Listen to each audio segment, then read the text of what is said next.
Hello everyone, we are from Group 7 and today we would be presenting on the applications of next generation sequencing in cancer treatment. Before we discuss further on how next generation sequencing actually helps in cancer treatment, let us first introduce you to the basis of next generation sequencing and how it works.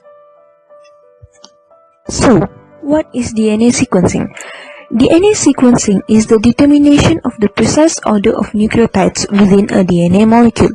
It includes the Maxam-Gilbert method and the Sanger's method, with the latter becoming the most used approach.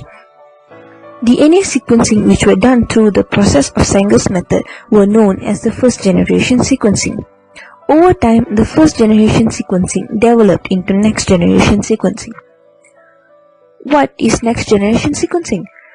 Next-generation sequencing is a high-throughput screening method which performs massive parallel sequencing, during which millions of fragments of DNA from a single sample are sequenced in unison. Next-generation sequencing is known to be a DNA sequencing technology that has revolutionized genomic research. What does next-generation sequencing do? Next-generation sequencing provides a cheaper and high-throughput alternative to DNA sequencing than traditional Sanger's method. It facilitates the discovery of genes and regulatory elements associated with diseases. Next-generation sequencing can be divided into two general categories, which are the target sequencing and RNA sequencing. Target sequencing allows identification of disease-causing mutations and are generally used for the diagnosis of pathological conditions, whereas RNA sequencing provides information on the entire transcriptome of a sample in a single analysis without requiring previous knowledge on the organism. RNA sequencing also acts as a strong alternative to the use of microarrays in gene expression studies. However, there are some limitations to using next-generation sequencing. Next-generation sequencing are expensive as they cost more than $100,000 just for the startup cost, while individual sequencing reaction costs $1,000 or above. Next-generation sequencing are also inaccurate when it comes to sequencing of homopolymer regions. Short sequencing read length can also lead to sequence errors. Another limitation of using next-generation sequencing is that the data analysis can be time-consuming and may require special knowledge of bioinformatics in order to generate accurate information from the sequence data. Amplification of DNA libraries may result in differential expansion of certain regions of the genome, while epigenetic modifications might also be lost during amplification. Next-generation sequencing is also time-consuming as the entire sequencing process from sample preparation to computational construction of the sequence takes almost days to weeks. There are few methods for the next-generation sequencing. These applications identify and quantify omic biomarkers that may be clinically viable for early disease diagnosis and effective disease treatment and management. The areas include genomics, transcriptomics, and epigenomics. For genomics, genetic variants in exon regions can be identified using exome sequencing. Identification of genomic methylation patterns using methyl-CpG binding domain sequencing is also common. For transcriptomics, RNA sequencing has enabled researchers to identify differentially expressed genes and characterize diseases by studying transcriptome-wide expression profiles, alternative splicing patterns, and miRNA regulatory networks.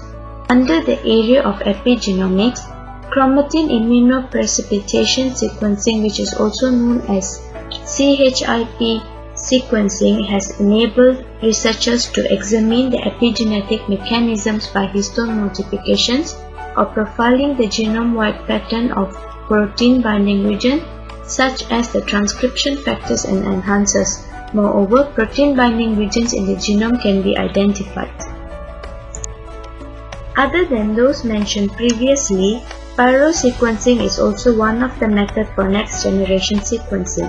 It is sequence-based detection technology that enables rapid and accurate quantification of sequence variation, as characterization of complex DNA modification underlying gene expression patterns requires quantifiable sequence data. Briefly, the principle of pyrosequencing is the pyrophosphate that is released after DNA polymerase adds a DNPP to a growing DNA strand. Besides, sequencing by synthesis is the most successful and widely adopted next-generation sequencing technology worldwide that massively supports parallel sequencing using a proprietary method that detects single bases as they are incorporated into growing DNA strands. Finally, the sequencing by ligation is a method by applied biosystems. It has similar principle to pyrosequencing as the amplification of fragmented DNA on an agarose bead is repeated. The incorporation of a ligase and a universal oligonucleotides allows all possible dinucleotides to be accounted for. This procedure is repeated a number of times to deduce the sequences of the fragmented DNA. This figure shows the workflow of integrating omics data in cancer research and clinical application.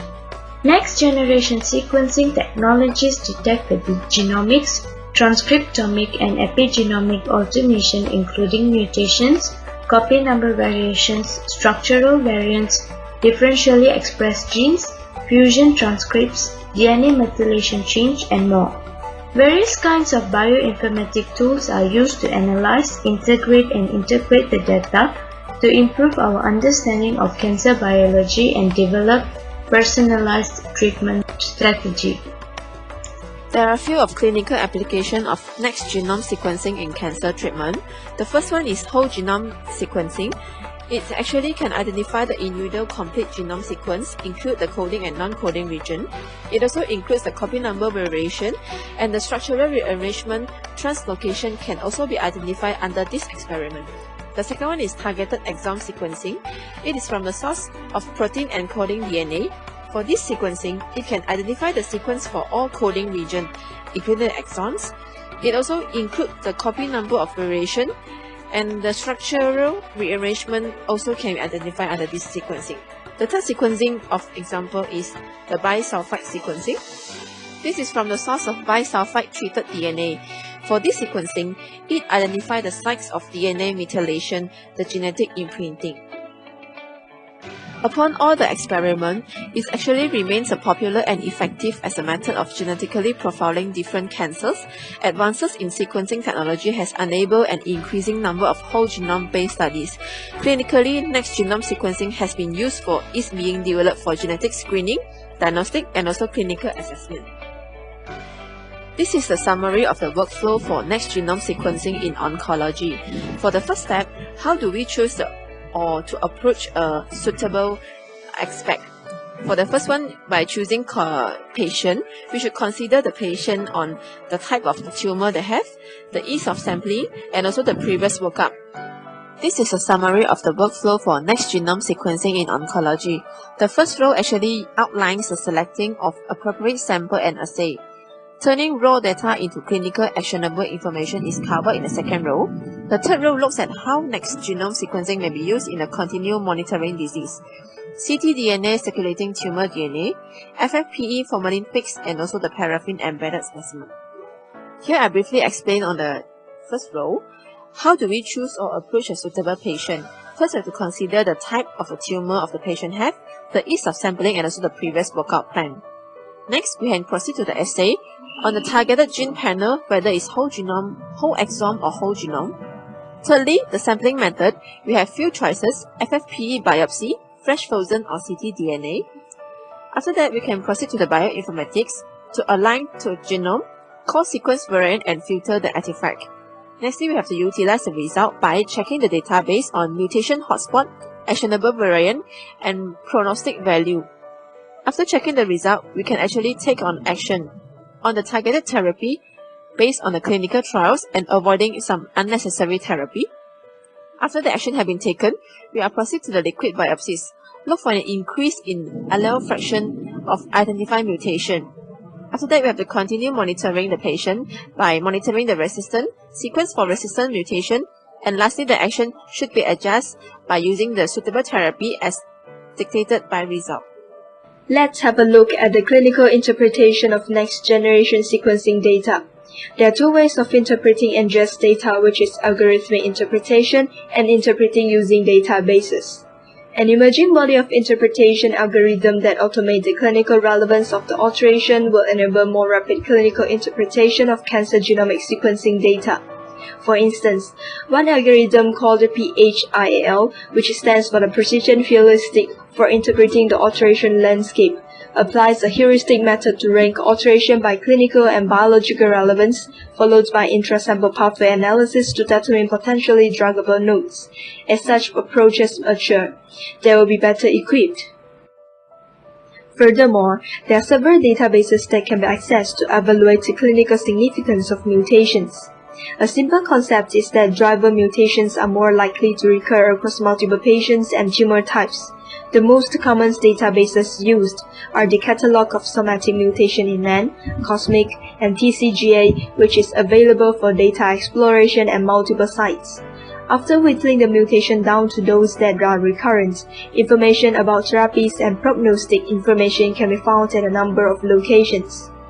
Cancer centers that have created and host these databases include MD Anderson Personalized Cancer Therapy, Vanderbilt My Cancer Genome, and the Broad Institute Target.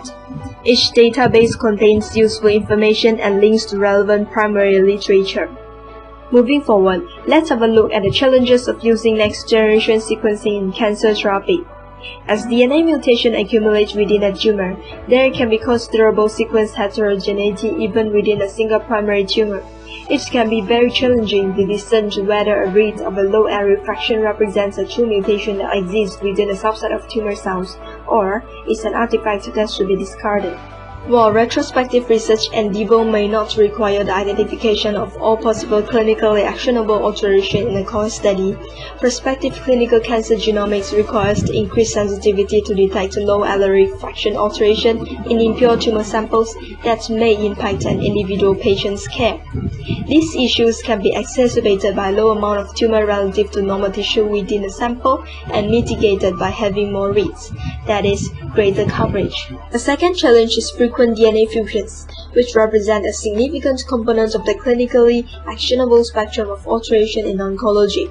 Within NGS data, these events will cause both ends of a read to be mappable, but the whole contiguous sequence is not. This is referred to as a split read, and can be challenging in the presence of a high number of structural rearrangements such as in cancers with chromotripsis. Notably, since most clinically relevant somatic fusions occurs outside of the coding regions, whole exome sequencing assays often miss these variants, and gene panels that are not designed to cover known fusion territories will also be unable to identify these fusion products. Thus, when analyzing a clinical NGS dataset, it is critical to understand the analytical limitation of a given assay as represented in the downstream data analysis. While much information can be gleaned from a tumor DNA sequence, we must be mindful that DNA itself is rather inert. Better information about the functionality of a cancer can be obtained by integrating information from different modalities. RNA sequencing could give information about the relative expression of a mutated gene. Approaches in mass spectrometry, on the other hand, gives a clearer picture of the proteomics of cancer. TCGA data were collected using a number of different modalities and are available for several tumor types. And while useful information can be gleaned at different levels, trying everything together remains a prodigious challenge. The methods used to predict phenotypes from integrated omics data have been reviewed recently. Furthermore, immunotherapies are quickly gaining prevalence for cancer therapy, especially for use in melanoma. Next-generation sequencing could become very important for predicting responses to immunotherapy. Neoantigens, that is, antigens that are created by somatic mutations, are correlated with the overall rate of somatic mutation and clinical response. Immune response is mediated by T-cell recognition of these neoantigens. Exome sequencing can be paired with mass spectrometry to determine which neoantigens are successfully presented by the major histocompatibility complex. The above shows an illustration of new clinical trial designs. Basket and umbrella trials both incorporate genomic data into the basic construction of the trial. Basket trials are designed around specific mutations, regardless of the primary tumor site. Umbrella trials are first separated by primary tumor site and then split into conventional therapy and precision medicine arms. Now moving on to the case study. This case study is to investigate epidermal growth factor receptor (EGFR) mutation detection by using the chiral sequencing method in lung cancer patients. According to NCBI, EGFR is a cell surface protein that binds to epidermal growth factor. Binding of the protein to a ligand induces receptor dimerization and tyrosine autophosphorylation and leads to cell proliferation. Mutations in this gene are associated with lung cancer. Multiple alternatively spliced transcript variants that encode different protein isoforms have been found for the gene. Therefore, in this investigation, clinical specimens from 202 lung cancer patients were analyzed for EGFR mutations in specifically exons 18, 19, 20 and 21 using the chiral sequencing method. Now moving on to the method. The first method would be the patient population, where the patients were pathologically confirmed of having lung cancer and were observed for tumor response and survival outcome. The next method would be DNA extraction, where the areas of tissues and cytology slides containing tumor cells of interest were marked and the tumor cells were scraped. DNA extraction buffer solution was added with 10% resin followed by incubation. And after incubation, the tube containing cells was heated and centrifuged at specific conditions to pellet the debris, and the recovered supernatant was used for PCR. And next method would be the EGFR mutation analysis using the chiral sequencing method, where specific PCR primers were used to amplify the EGFR mutation sites. Lastly is the statistical analysis, which is the usage of binary logistical regression. EGFR mutation was evaluated based on gender, pathological subtype, and smoking status to investigate the effect of each variable on the development of EGFR mutation. Moving on to the result, EGFR tyrosine kinase inhibitors were compared and these are the results obtained. EGFR mutation positive rate was 26.7%. So activity EGFR mutations were observed more often in female, 52.1 versus 13%, non-smoking 47.8 versus 15.8%, and adenocarcinoma 35.2 versus 5.2% patients. On the other hand, combinations of clinical pathological factors including female, non-smoking and adenocarcinoma were not identified to significantly increase the positive EGFR mutation rate. For example, female 52.1%, female and non-smoker 52.6%, lastly female, non-smoker and with adenocarcinoma is 51.9%. So for conclusion, current study indicate that EGFR mutation analysis is a highly useful method for the prediction of response to EGFR TKI, and the use of favorable clinical pathological factors to perform this analysis is not suitable. Study also found that exon 19 deletion was the most common mutation, which is 63.6%, and exon 21 L858R substitution was measured at 42.7%. The exon 20 T790M mutation was recognized in one patient prior to EGFR TKI treatment. EGFR mutation status is associated with response to EGFR TKI, and the overall response rate in patients who have the activating EGFR mutation was 82.4 versus 5.9 in patients with a wild-type EGFR. Lastly, the present findings also shows that EGFR mutations analyzed by the chiral sequencing method are well correlated with clinical pathological parameters and this method may be used in the clinical practice.